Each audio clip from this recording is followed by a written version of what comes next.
मध्य प्रदेश के कर्मचारियों पेंशनरों नौ युवाओं के लिए 5 बड़ी खबरें। 15 अगस्त को कर्मचारियों के लिए सीएम शिवराज सिंह कर सकते हैं बड़ी घोषणा। चलिए जानकारी की विस्तार जान लेते हैं। मध्य प्रदेश की राजधानी भोपाल में 70,000 बिजली अधिकारी कर्मचारी का बड़ा प्रदर्शन करने की तैयारी में है। प्रदेश के कर्मचारी पुरानी पेंशन लागू करने, निजीकरण पर रोक लगाने समेत कुल 13 सूत्री मांगों को लेकर प्रदेश भर से बिजली कर्मी भोपाल में जुटेंगे। ये सभी बिजली अधिकारी कर्मचारी बिजली मुख्यालय गोविंदपुरा पर एकत्रित होंगे और शिवराज सरकार से जल्द मांगों का समाधान करने की मांग करेंगे। दरअसल प्रदेश के हजारों बिजली कर्मी लंबे समय से अपनी मांगों को लेकर संघर्षरत हैं। 7 अगस्त इंदौर और 8 अगस्त जबलपुर में आम सभा करने के बाद रविवार 13 अगस्त को बिजली अभियंता, नियमित कर्मचारी, संविदा अधिकारी कर्मचारी, आउटसोर्स कर्मी एवं पेंशनर सभी वर्गों की मांगों को लेकर भोपाल में विशाल आम सभा और प्रदर्शन करेंगे। बिजली कर्मियों का कहना है कि 52 जिलों के कलेक्टरों को ज्ञापन दिए गए और बीजेपी के 80 विधायकों को ज्ञापन देने के बाद भी अब तक सरकार द्वारा महापंचायत आयोजित नहीं की गई। ऐसे में अब कर्मचारी सरकार से बिजली महापंचायत बुलाने की मांग करेंगे ताकि समस्याओं का समाधान हो सके। इसके लिए प्रदेश के सीएम शिवराज सिंह चौहान के नाम ज्ञापन भी देंगे। कर्मचारियों की प्रमुख मांगें: बिजली विभाग का निजीकरण बंद किया जाए, सेवानिवृत्त कर्मचारियों की संविदा नियुक्ति बंद की जाए, जन संकल्प 2013 के अनुसार बिजली संविदा कर्मचारियों का नियमितीकरण किया जाए, संविदा कर्मचारियों को बिना शर्त नियमितीकरण किया जाए, वर्ष 2013 में भर्ती परीक्षण सहायक की भर्ती विसंगति दूर कर उन्हें नियमित किया जाए, पुरानी पेंशन स्कीम लागू की जाए एवं पेंशनरों की पेंशन उत्तर प्रदेश सरकार की तरह शासकीय ट्रेजरी से की जाए। 2006 के पश्चात भर्ती कर्मियों हेतु एनपीएस के स्थान पर पुरानी पेंशन बहाल हो। संगठनात्मक संरचना में संशोधन करते हुए मेडिकल क्लेम पॉलिसी लागू की जाए। सभी वर्गों की वेतन विसंगति दूर की जाए। आउटसोर्स के निकाले हुए कर्मचारियों को वापस लिया जाए। नीति बनाकर कर्मचारियों को स्थायी किया जाए एवं अनुभव के आधार पर वेतन वृद्धि की जाए। तृतीय एवं चतुर्थ श्रेणी कर्मचारियों के लिए गृह जिला ट्रांसफर नीति बनाई जाए। अनुकंपा नियुक्ति की नीति में सुधार किया जाए। सहायक अभियंता एवं कनिष्ठ अभियंता से भर्ती हुए अभियंताओं को द्वितीय और तृतीय उच्च वेतनमान में 3 स्टार विलोपित कर उच्च वेतनमान प्रदान किया जाए। 2018 के पूर्व नियुक्त बिजली कर्मियों को 6वें वेतनमान की विसंगति ग्रेड पे 2500 हेतु मूल वेतन 6,510 की जगह 7,440 से अधिक कर 7वें वेतनमान की मैट्रिक में सुधार किया जाए। 2018 के पश्चात नियुक्त कनिष्ठ अभियंताओं का ग्रेड 3200 की जगह 4100 कर 7वें वेतनमान की मैट्रिक्स में संशोधन किया जाए। तृतीय एवं चतुर्थ श्रेणी के बिजली कर्मचारियों को गृह कंपनी में ट्रांसफर किया जाए। 20 लाख का दुर्घटना बीमा किया जाए। 15,000 रुपये न्यूनतम वेतन निर्धारण कर उचित मानव संसाधन नीति बनाई जाए। विद्युत कंपनियों में उच्च शिक्षा प्राप्त कनिष्ठ अभियंताओं को सहायक अभियंता एवं उच्च शिक्षा प्राप्त कर्मचारियों को पदोन्नत किया जाए। ट्रांसमिशन कंपनी में ITI योग्यता वाले कर्मियों को तृतीय श्रेणी में करते हुए हित लाभ प्रदान किए जाए। क्लास 1 के पदों से सेवानिवृत्त अथवा उच्च पद का चालू प्रभार उपरांत पदों को खाली मानते हुए उन पदों पर सहायक अभियंताओं की भर्ती की जाए।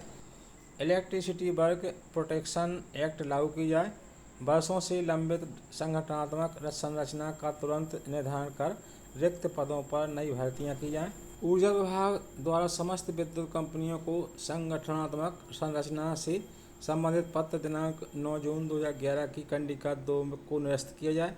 विद्युत कंपनियों में सेवा काल के दौरान वर्ष 2012 के पूर्व एवं वर्तमान में नियमित संविदा एवं आउटसोर्स कर्मियों को बिना शर्त अनुकंपा नियुक्ति प्रदान की जाए।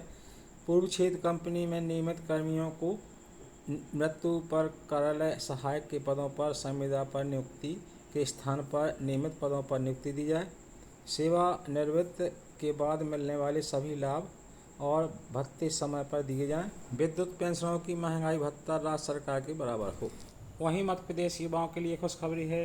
13 अगस्त से प्रदेश के मुख्यमंत्री सीखो कमाओ योजना की शुरुआत होने जा रही है। इसके तहत युवाओं को अलग अलग सेक्टर्स में ट्रेनिंग देकर उन्हें रोजगार के लिए तैयार किया जाएगा। ट्रेनिंग के दौरान युवाओं को उनकी योग्यता के हिसाब से 8,000 से 10,000 रुपये तक का स्टाइपेंड दिया जाएगा। इसमें ट्रेनिंग 1 साल की होगी, लेकिन कुछ कोर्सेज के लिए ट्रेनिंग पीरियड 6 से 9 महीने रखा गया है। इस योजना में 75% राशि राज्य सरकार देगी और 25% राशि कंपनी द्वारा दी जाएगी।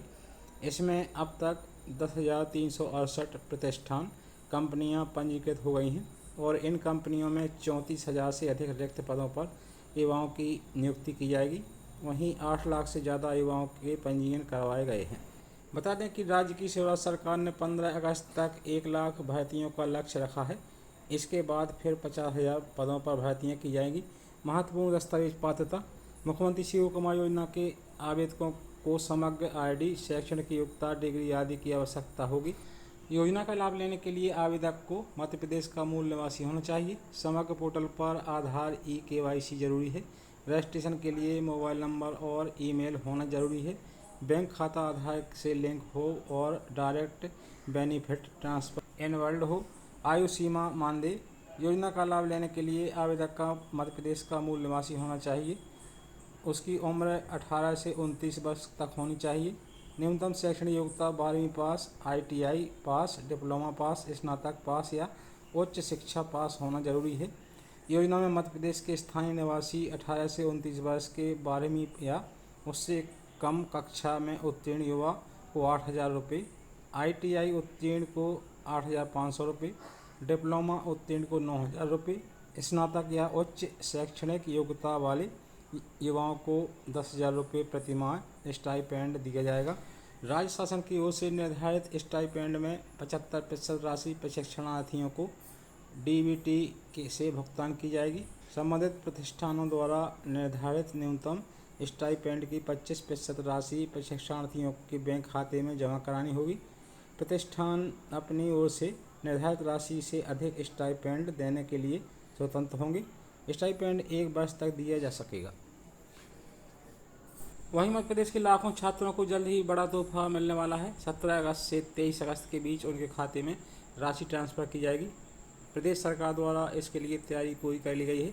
कक्षा 6वीं और 9वीं के छात्रों को इसका लाभ मिलेगा। ऑनलाइन राशि खाते में ट्रांसफ़र करेंगे CM। मध्य प्रदेश सरकार द्वारा सरकारी स्कूलों में पढ़ने वाले 6वीं और 9वीं कक्षा के छात्रों को 17 अगस्त को साइकिल और 23 अगस्त को सभी स्कूलों के टॉपर छात्र और छात्राओं को स्कूटी उपलब्ध कराई जाएगी। इसके लिए तैयारी पूरी कर ली गई है। राजधानी के महात्मा गांधी उच्च माध्यमिक विद्यालय में आयोजित कार्यक्रम में 5,09,000 छात्रों को मुख्यमंत्री शिवराज सिंह चौहान साइकिल के लिए करीब 4,000 ऑनलाइन राशि खाते में ट्रांसफ़र करेंगे।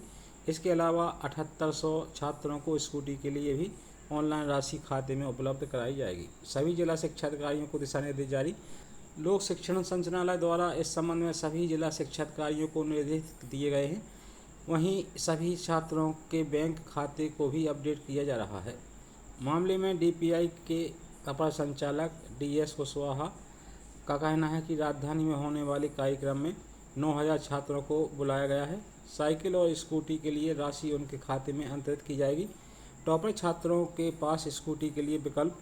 प्रदेश के टॉपर छात्रों के पास स्कूटी के लिए विकल्प दिया गया है। इलेक्ट्रिक या पेट्रोल वाली स्कूटी लेने के विकल्प उपलब्ध कराए गए हैं। इलेक्ट्रिक स्कूटी के लिए प्रत्येक छात्र को 1,20,000 रुपये, जबकि पेट्रोल वाली स्कूटी के लिए 90,000 रुपये उनके बैंक खाते में उपलब्ध कराए जाएंगे। 15 अगस्त को कर्मचारियों को मिलेगी खुशखबरी। जैसा कि सभी जानते हैं, रक्षाबंधन से पहले मध्य प्रदेश सरकार ने केंद्रीय कर्मचारियों को महंगाई भत्ता का लाभ दे दिया है। सभी बिजली कंपनियों में काम करने वाले नियमित अधिकारियों और कर्मचारियों को यह लाभ मिलेगा। इसी के चलते अब DA पर 15 अगस्त को बड़ी घोषणा होगी। आपको बता दें कि 1 जनवरी 2023 से नियमित कर्मचारियों को 7वें वेतनमान आयोग महंगाई भत्ता में 4% की बढ़ोतरी करते हुए 38% की दर से महंगाई भत्ता दिया जा रहा था। इसमें 1 जनवरी 2023 से 4% महंगाई भत्ता मिलेगा। अब कंपनी के नियमित कर्मचारियों को भी 42% महंगाई भत्ता मिलेगा। आपको बता दें कि मुख्यमंत्री शिवराज सिंह चौहान ने 23 जून 2023 को सीहोर के भैरूदा में एक बैठक में राज्य कर्मचारियों को महंगाई भत्ता केंद्र सरकार के बराबर करने का वादा किया था। 14 जुलाई को महंगाई भत्ता बढ़ाकर 42% कर दिया। अब 15 अगस्त को फिर से एक बड़ी घोषणा करने जा रहे हैं। वहीं छत्तीसगढ़ प्रदेश के बुजुर्ग पेंशनरों ने गुरुवार को नारायणपुर में मंत्रालय भवन के सामने प्रदर्शन किया। वे लोग छत्तीसगढ़ शासन द्वारा मध्य प्रदेश राज्य पुनर्गठन अधिनियम 2000 की धारा 49 को विलोपित करने तथा केंद्र के समान केंद्र के देय तिथि से महंगाई राहत देने की मांग कर रहे हैं। तो साथ ही जानकारी पसंद आई वीडियो को लाइक करें, शेयर करें। धन्यवाद। जय हिंद।